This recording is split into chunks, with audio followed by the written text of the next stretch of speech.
So what are we going to talk about today? Of course, we will give you an introduction on the project on Prospect Plus. Then we want to tell you where we're coming from and where we want to go. So in technical terms, that would be background and objectives. How we plan to achieve the results, so the methodology we're using, and then give you some examples of what we've done already, because this conference is mostly about examples and best practices, and this is what we want to tell you about really, and not the theory but the practice. And then also share with you some tools and resources that we produced within the project and that could be of use to most of you who are here today. So Prospect Plus, the full title is Capacity Building for Cities and Regions from Learning to Practice.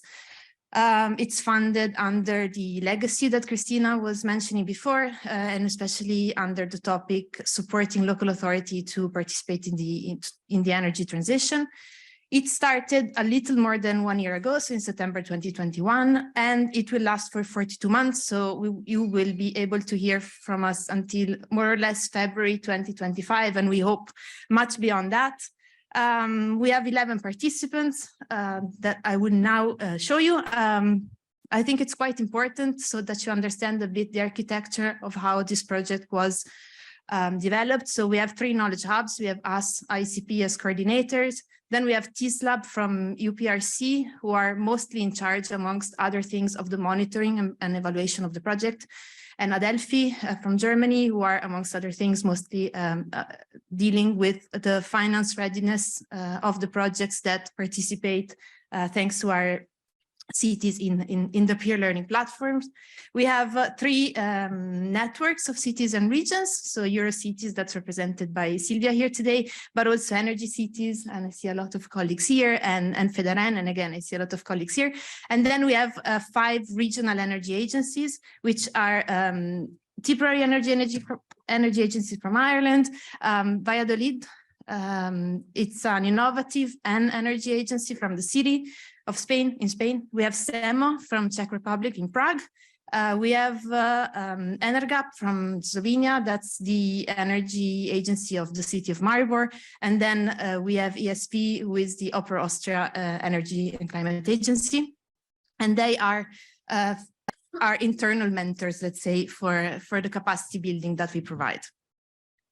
You notice that the name of the acronym of the project has a plus. This is because it comes from a previous experience, which is the Prospect project. And here in this slide, you can see some results from the Prospect project. The objectives were very similar. So this is really a continuation with some twists to make it even better as an offer to cities and regions. Through the Prospect project, we engaged 195 cities and regions in 29 European member states, representing more than 53 million citizens. And yeah, as I said, the objectives are more or less the same. So I'll move on to the objectives of Prospect Plus, which the main objective is to build public authorities' capacity in financing implementation of their sustainable energy action plans through peer-to-peer learning activities. So our core business is really to implement peer-to-peer learning amongst local authorities. And in about a few minutes, we will show you how we do that. These are our objectives for the next 4 years. So to enhance decision-making in public authorities so that they are leaders in implementing their energy efficiency measures. So what is included in their SECAPs. And we plan to involve around 300 public officers from 200 local authorities all over Europe and at least from 20 member states. Then, of course, we want to support them in profiting of the rich experience available, because we know that there is a lot out there. There is a lot of experience out there. We see it in conferences like today, that there are so many best practices out there, and we just don't want to reinvent the wheel, but we want to build on that. And again, we want to do that by creating more or less 64 groups of peer learnings between cities. And then, of course, we also want to help cities and regions to synergize by linking them with other important stakeholders, such as policymakers, association of planners, technical experts, financing bodies, in order to create an inter-European network that can foster even more this capacity building and this peer-to-peer methodology. And Silvia will talk more about it. And we have especially a community of practice that should, in a way, advocate also the voice of cities and regions towards policymakers at national and European level. So how we do it? So we look for cities that want to implement innovative financing schemes to make their actions in their SECAPs concrete. These are just some of the innovative financing schemes that we cover. As I said before, we have internal mentors, and then you see that we also ask for the help of some external mentors. So we don't have the whole capacity in-house, but we also try to get resources from the outside. I don't want to go through them, but this is just a list, and we apply them in 5 areas, which is public buildings, private buildings, transport, street lighting, and then we have a category of cross-sectoral, others that cover topics such, for example, energy communities or a hybrid of projects that fall within more than one of these categories. This is our methodology. Here you see the phases with numbers, but it's not that one starts when the previous one finishes, because it's all quite interlinked. So of course, we had a preparatory phase where we prepared learning materials, building on what we already had prepared within the Prospect project and just making it more actual and more even more strong. Then we engage participants and we form learning groups. So we match mentees and mentors according to the thematic area and according to the instrument they're mostly interested in. Then we have 4 learning cycles. So I'll show you later where we are in the timeline, but we just finished with the first learning cycle and we're moving into the second learning cycle. We are in the matching phase, let's say, between mentees and mentors. Then, of course, we monitor the outcomes. And then as the last phase, we look into replicating the learning outcomes, especially through the instruments that Silvia will present later. So to go a bit more in detail into the phases, I will not repeat again the thematic areas, but just so you know, on our website, we have some learning material available. So there is a handbook for each of these thematic areas, so you can get some best practices and see examples of what we propose as learning to our mentees. Then for the engaging of participants, as I mentioned before, we do 4 calls for applicants. The last one, so the second one just closed a few weeks ago. So unfortunately, it's no longer possible to participate in the second learning cycle, but there are 2 more. So if you're interested, follow us and soon you will receive information on how that happens. It should open in the spring of 2023.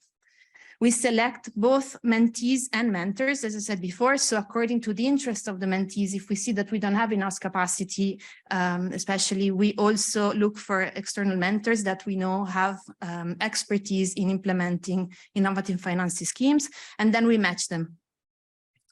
Then we move into the learning cycles and we offer 3 programs. One is peer mentoring. So for the most advanced ones, we match 1 mentor with 1 mentee, and it's usually the mentor traveling to the mentee region or city in order to really go through the whole process with them. We have study visits where mentees up to 5 go to see the project that has been implemented by the mentor to learn more about it. And then we also have local mentoring where up to 7 mentees from 1 region or 1 country go to 1 mentor. And this allows them to follow the program in their national language, because we know that the language can be sometimes a barrier for cities to engage in this type of activities. Each of these 3 learning methods has 5 steps, more or less. So there is a preparatory step where we introduce the methodology. Then in the first online meeting, so 3 of the steps happen online. In the first meeting, the mentor explains a bit their own project and tries to start collecting information from mentees. This continues into the second meeting where mentees present what they want to implement and what they want to get out of this experience.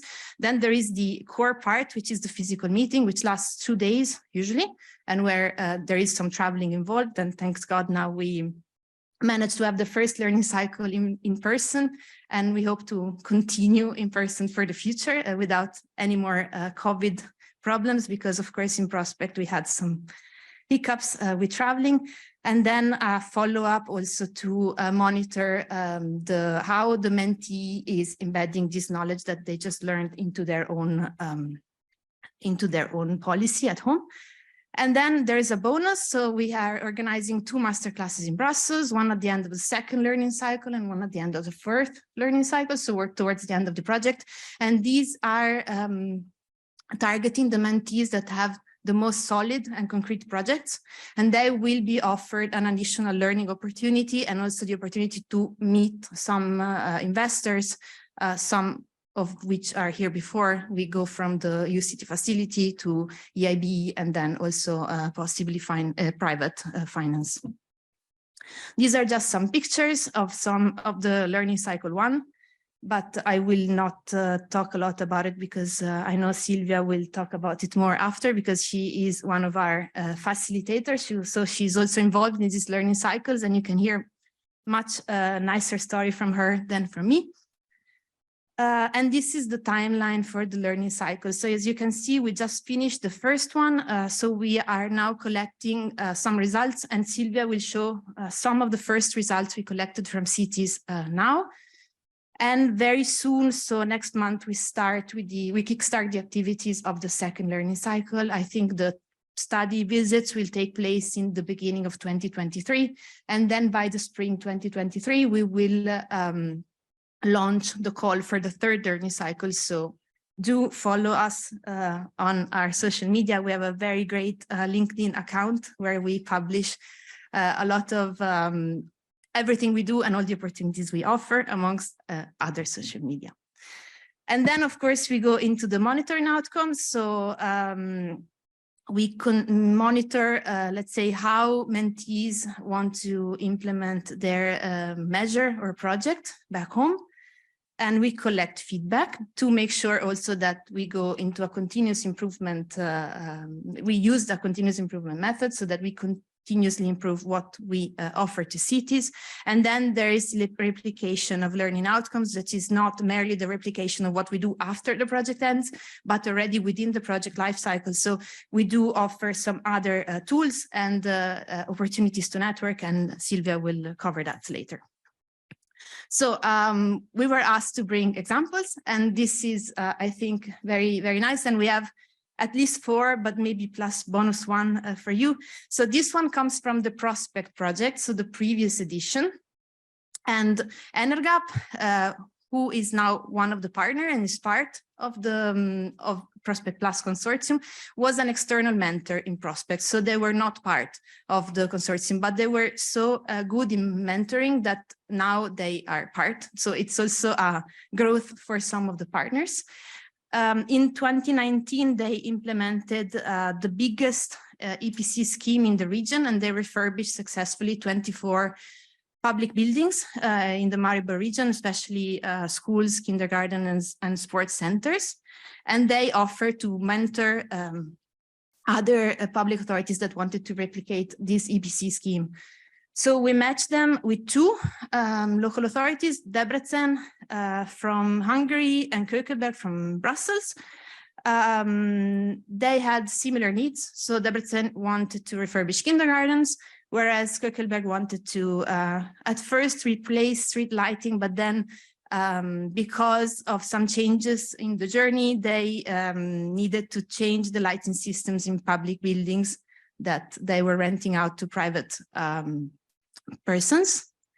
And these are some of the feedback we got and some of the learnings from their peer mentoring experience. So, of course, both of the cities increased their knowledge on innovative financing, and they had skill development, which is the last point on this slide. So they were able to better understand when they were talking about implementing measures and how to successfully implement or use innovative financing schemes. But some cognitive change happened. So both the cities, thanks to that experience, understood that they needed to hire an expert, that they didn't have enough capacity. And both of them successfully hired it in collaboration either with the region or with the local energy agency. And when I say the region, I mean other local authorities. So they learned that also networking with their neighbors is very good practice when it comes to implementing such projects. And they also learned that it was good to have interactions with both the lower governance level, so with their citizens, and the higher governance level, so the region or the national level in terms of their government, in order to foster, to make it easier also for both citizens and the political level to understand what they wanted to do. And this also resulted in the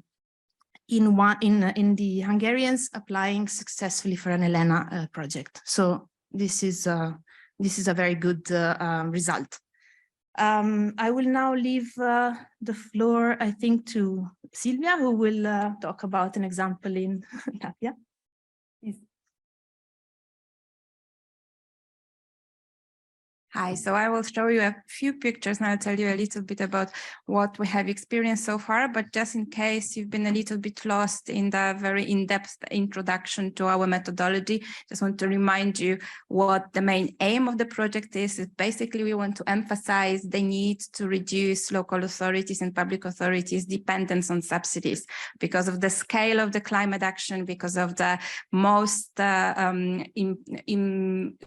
increasing targets that we know that are required from local authorities. Public funds will not be sufficient, public funding will not be enough, but we see across Europe, especially when it comes to smaller local authorities, that there's still very little understanding about what other options there are and what options of working with private sectors there are. There are a lot of concerns. So we want to bring together those who have the experience, and either they have implemented the projects, they have finalized the project, and they can share kind of full-scale experience and lessons learned, or they have tested the different approaches, like working with ESCOs, for example, and then they can also share openly what works, what doesn't work, so that the mentees, those who are only starting the adventure, feel a little bit more confident and more interested in that. And basically, this is our main ambition. We want to do it through linking local and public authorities across Europe, but also opening the conversation to a wider audience. And I will tell you about this in a second, because we want to invite you to join in, regardless of what kind of entities you represent. You can join us, you can benefit from what we learn, and you can contribute as well. So here's another example. It's an example of one of our mentees from Vilnius who wanted to learn about EPC, who wanted to learn about working with ESCOs, and she was linked with a mentor, also public authority and energy agency who have experience in that. And then what turned out, because those things come out and they are very important to discuss, it turned out that the Lithuanian PPP legislation was not really matching that well. So this is also a challenge we want to address when talking later on to representatives of decision makers and experts, to also bring attention to the fact that, yes, we need to reduce dependence on subsidies, but there is still a lot that needs to be done in this regard if this is to happen. However, because we want always to add value and we want to address those challenges that our mentees face, we were able to introduce this particular person to other schemes and possibilities that she had not been aware of. Since we've been informed that she has joined an Interreg project, for example. So there is also this bit of responding to what we really see happen, so that there is an impact. We really achieve something towards the end. So we are not only just counting the number of visits we organize, but we actually want to see that those exchanges have brought something interesting. Another example is how we linked representatives of Valencia and Valladolid. Again, this was mostly focused on exchanging, on working with ESCOs and EPCs, but why we thought this example would be interesting to bring to mention today is also that we realized that the mentee had a lot of experience, for example, in working with energy communities and organizing one-stop shops, which shows you that it is not only some institutions institutions who have zero experience, they come and they get some kind of training. It's really about bringing together public authorities and improving the discussions they have and allowing them to understand they can create projects later on together in partnership and get more involved in this international cooperation. So that was a very nice example of, on the one hand, an institution that didn't have expertise in a given area, but they could have contribute also the expertise they had in a different area. And that was also very interesting for the mentor, who on the other hand had not experience in that. So this is something that we also look forward to and look for. And that's why we have a team of facilitators who come from our team, and the facilitators make sure that the groups work together as effectively and as smoothly as possible. And you try as facilitators to understand what the real needs are, try to spot what the difficulties might be, try to understand the local context, and then say, oh, listen, just pay attention to this, and maybe you want also to think about some other issues and continue working with us under the capacity, for example, under our community of practice. And he's one of our new mentors, Ivan, who recorded this video for you to introduce himself and tell you why he joined the project and why he wants to share his experience. I think it will be on EPC, but basically his experience with an innovative financing options. When we say innovative financing options, it doesn't mean that it's something completely new that has never been used before, but this is something that is still not being widely used across local and public authorities across Europe. So this is what we mean. Can we play the message from Ivan? I'm not sure if I can do it. Hi, my name is Rogério Ivan, and I am the Executive Director of the Energy Agency Oeste Sustentável, a regional organization launched in 2010 and that works in a territory located approximately 30 minutes north of Lisbon and with 12 municipalities. One of the key projects of the agency was the replacement of the existing street lighting system based in sodium technology by LED technology on a project of about 12 million euros of investment.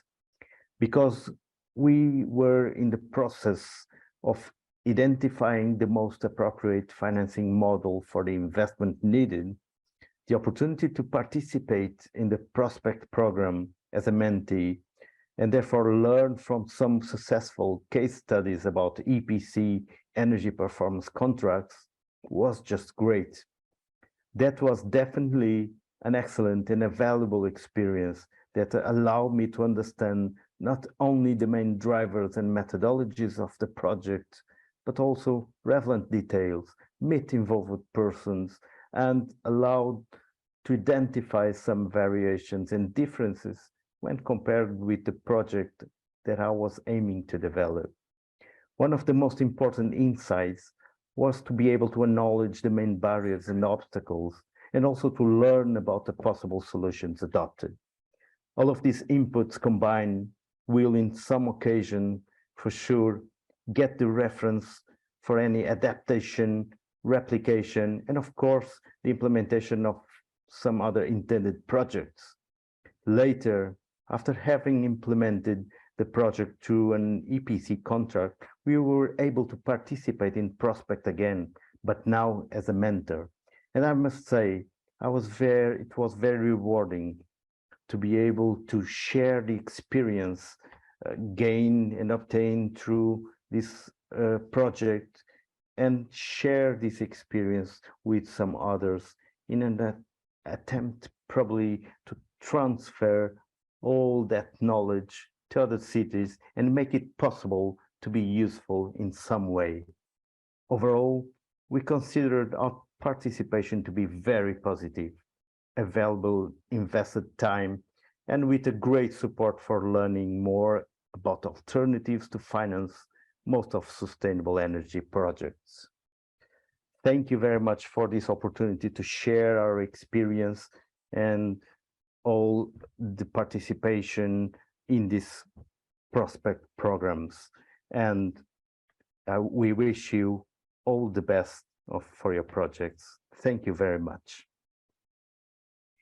This is also an excellent example of how we try to add value beyond the few meetings that we organize that you have seen on the previous slides, because it might seem like a short peer learning experience, a few meetings online, introductory, then meeting, a meeting in the mentors or mentees country, coming back, discussing the follow-up. But we also want to make sure that there's something happening later on. So you can see that a mentee can become a mentor, but also this is a the good example that he is also now a country expert for the European City Facility for Portugal. So you can see that this knowledge that we are building through the project is really developing. Another example is a mentee who later on got so interested in EPC, in working with ESCOs after just a few meetings and one visit abroad, that they joined a managed energy masterclass, which was more in depth. It also shows you this cooperation between different projects that we can target and we can motivate.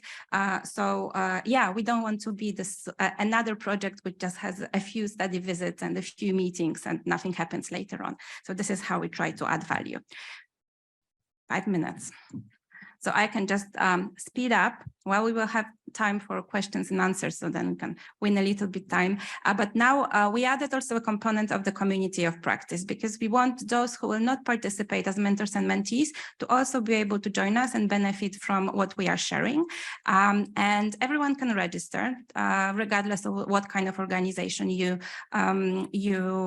represent. It's not an application process, it's a registration process. We want to learn a little bit about you so we can link you and we can propose activities that would be most interesting to you. We will organize policy dialogue webinars where we will share the feedback we get from our participants so that we can pass on their feedback to those who actually have impact on how local authorities and public authorities in general are supported.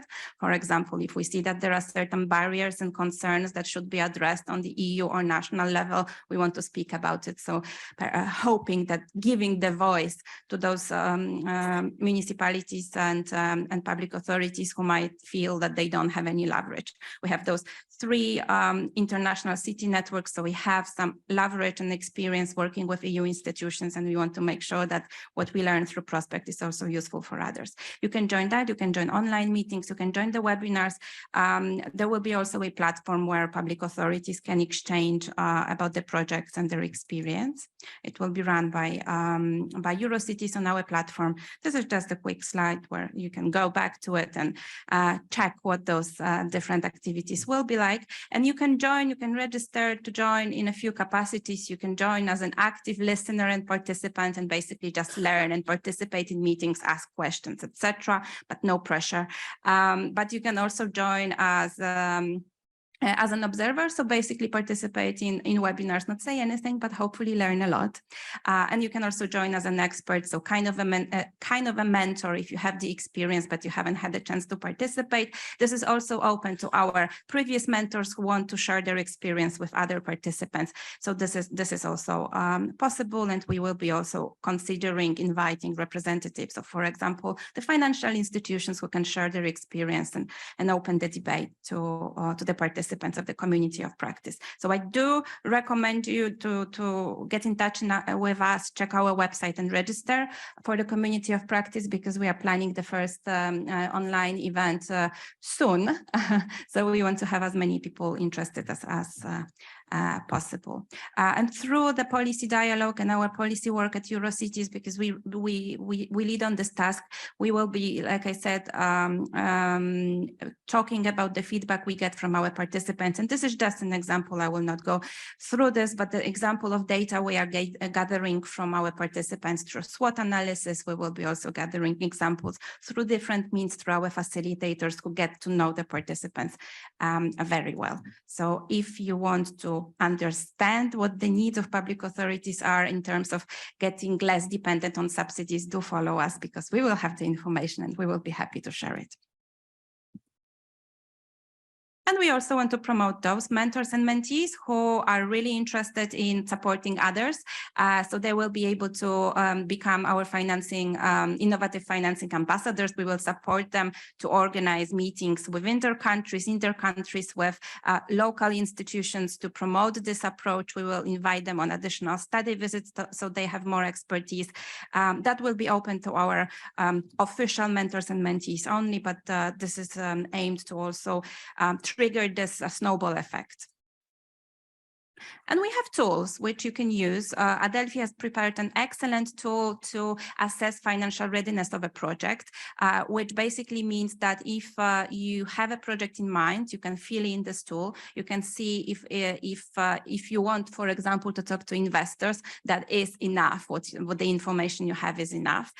You will go through different sections that assess the financial maturity of the project, but also if you have talked to enough stakeholders, for example, it will give you a scoring, it will give you some recommendations. And this is also a ticket to participate in the master classes that were mentioned before, because we want the master classes to allow those of our participants who already have projects in mind and want to work more in depth on those projects to be able to do that. So this is also a gateway to do that. But if you're not our participant, you can still use it. It will be available, first of all, to the members of the community of practice. So if you want to have access, you need to register to the community of practice, and later on in a few years we will probably make it available to general public, but why wait? We also have handbooks on the different thematic topics, the thematic areas which were mentioned before, covering the different instruments, financial instruments, so you can also download it from our website. I think that is, it's like at Oscars, they start playing music when it's time to finish, no? This is available to everyone, so we invite you to use it. And there are a lot of other resources we have already prepared. They are already available to everyone from our website. There is the financial indicator calculator, so it's also a pretty simple tool you can fill in to get more data on your project. In case you are not very familiar with the financial terms and the innovative financing schemes, there is also a glossary that we have prepared for you, so just have a look at that. And there is also a recommendation matrix which comes from the second edition of Prospect, but is still very much valid and can be used.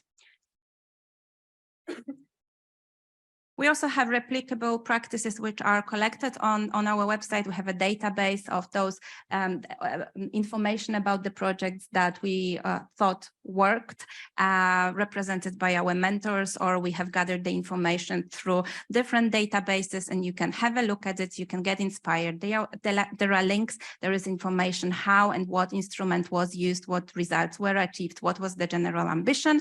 There are links to more information, contact details to representatives of those projects, so we can get in touch and use it. And we are also doing it now for this edition, so we will be also gathering best practices from the projects that we will be working with this time.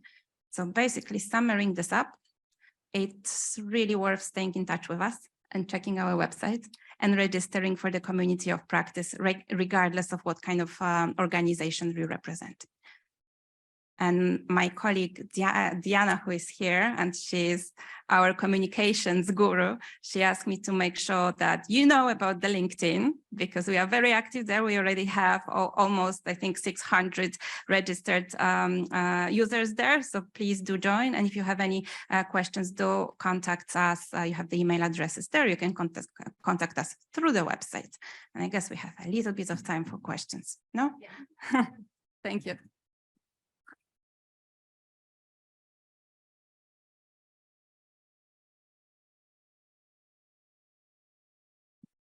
You do have a lot of stuff indeed for people to follow the Prospect parts. Thank you so much for that. Are there questions in the room? Tomislav has a question. Thank you. Congratulations on the great work. My question is very short. Besides energy, do you also have examples or will have examples related to climate, or is this purely mitigation, or will you also address adaptation and resilience? Yeah, Mike. So generally, we don't limit. It's about climate and energy action plans. So the ways to implement climate and energy action plans. Of course, it might be a bit more difficult to implement adaptation strategies working with ESCOs, for example, but everything is interconnected. We don't limit this as long as it's part of implementing a climate and energy action plan.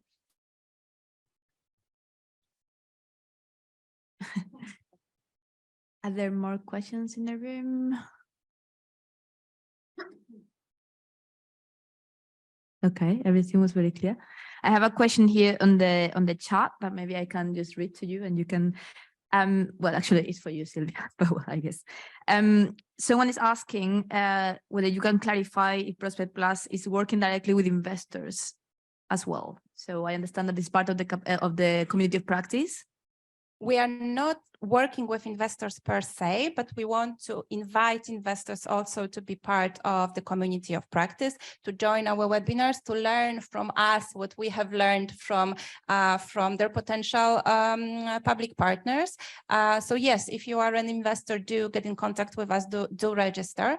And as we mentioned before, we want to be able to link our mentees and those who have most prepared projects, most ready projects. We want to link them with certain investors, representatives of financing institutions during the master classes. So they will learn a little bit more, but they will also have the opportunity to learn from investors on what would be the actual processes of preparing the projects in terms of getting financing from the private sector. I hope that answers the question. I hope so too. I don't know. So the person on the chat, if not, then you can write something more. Yes, you can say something. Okay, if you have no questions for us, I have a question for you, because it's such, as I said, a great pleasure and opportunity to have so many experts and stakeholders in the room. And Sylvia now was replying to our questions regarding the investors, which relates to cities and regions which are very advanced and already have a bankable project or a project that it's ready to be financed through beyond subsidy schemes. But we would really like to also reach out to those who are not yet involved in European projects or are not yet responding to these calls. So that's why we try to also implement learnings in the local language. And aside for having three great networks on board, we would really like to use the opportunity to ask you if you know of cities that are not yet engaged or that lack resources, they lack expertise, to please spread the word and to encourage them to apply. We see ourselves kind of as the first step before the city facility and then PDA, Elena. So it could be a great way to start and be engaged and take part in this journey where all of us are kind of traveling together. But we always want to encourage also new cities and regions, because we know that it's really hard to reach out to those that are not engaged yet. So if you could please spread the message. And again, we invite you to join our LinkedIn community and follow what we're doing through it. So thanks for that. Thank you for that. Are there any more questions in the room? Ah, yeah, there's a question there and there's another question here. Okay. Are there any opportunities for cities in other regions to engage with you at all, or with the cities participating? What do you mean by other regions? Like African cities? Outside of Europe. Outside the EU, yeah, or Europe. I think we mostly focus on eligible countries for Horizon 2020 program. So yes, I think that in a way it could also, we go beyond Europe. We've never had an application from Africa or other countries, but I'm sure that we could discuss that further. Maybe Sylvia wants to say something. So in terms of the eligibility to become a mentee, you need to be eligible to as a Horizon 2020 or Horizon Europe participant. Exactly, yeah. So if you are eligible for Horizon, then you are also eligible to participate in Prospect. If you are not eligible, you can join our community of practice, because this is really open to everyone. Thank you. There was another question here. Yeah. I did a good job in breaking the ice. You did. Yeah. Thank you for that. Thank you. To stay for the whole session. I'm picking up the point on the investors, private investors. Do you have any project that is mature enough that had raised interest from private investors or private finance institutions? As far as I remember, in the first edition, we had projects which have already been financed. I think Vilnius, which I mentioned, also has a project which has been partly already implemented, but using subsidies, and now they are looking for options to continue the project. It's about installing photovoltaics on a large residential buildings. So they have tested the approach on one building, and now they are looking for financing or funding to continue the project. So yes, and we are hoping to attract even more advanced projects, which then we will be able to share. But if you represent investors or looking for projects that are ready for financing, I would recommend that you get in touch with us, and we will also make sure to keep our ears and eyes open to find something that could be already bankable. Yeah, especially because, as I mentioned before, we have 2 master classes lined up in Brussels. So one at the end of the second cycle, which is around September next year, and then one at the end of the project. And in case we have projects from mentees that are really at that stage, so of course we need to check whether we have that. We would like to get in touch with more investors and also do a kind of a matchmaking, give them a matchmaking opportunity in that sense. But it will depend on the projects we have, of course. So follow us.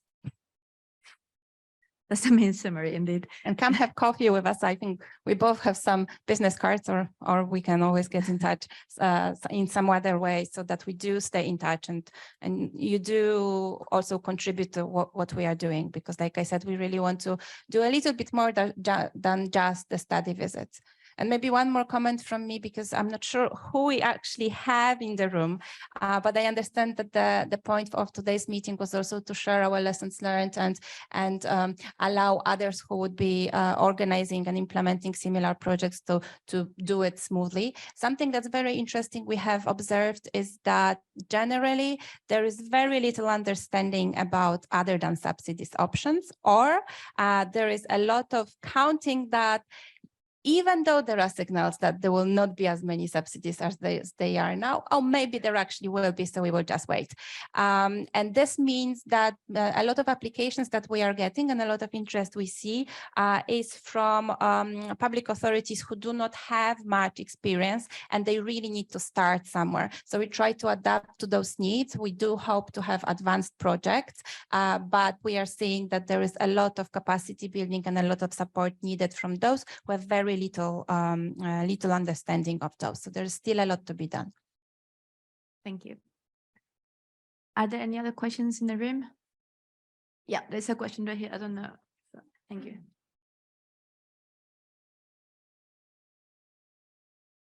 Hello, Patrick Crehan from CKA. Most of what you've been saying, it's very, very interesting. In another project, we've been developing an inventory of financing options, but for people operating in rural areas. They have much the same problems, although the details of the projects might be different.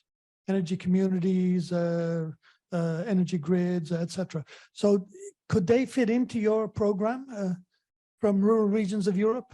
Everyone representing a public authority, which can be a regional authority, it can be a municipality, local authority, also municipal energy agencies, if they are owned by cities or municipalities, they are eligible as well. So basically, if you are eligible for a Horizon 2025 financing, and if you are a public authority, yes, it doesn't matter what is the size of your region or your municipality, it doesn't matter what your experience is.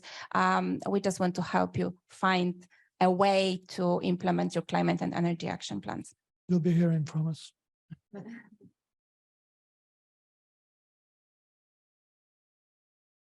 Okay, I don't know if we can take maybe one more, but otherwise I'm standing between you and lunch, so maybe you want to eat. Thank you so much for this. Thank you for making my life so easy as your project coordinator, your project manager on Prospect Plus. Just quickly, well, you have plenty of, well, 1 hour actually for lunch in which you can continue the conversation. You're very welcome and you're invited to keep chatting and keep getting in touch. I'm sure that's what you all want and one of the reasons you're here. So yes, we're gonna go to lunch. People are really leaving for lunch, but after we will have, we will hear at 1:30, we'll continue the sessions in this trend, cities and regions driving change. And we will hear the example of the city of Leuven here in Belgium, that they have implemented a live climate project to boost climate adaptation in the cities based on nature-based solutions. So please stay tuned. Thank you, everyone. Thanks to everyone in the Zoom chat that followed, well, the channel that followed this this session. And well, I wish you a good meeting today.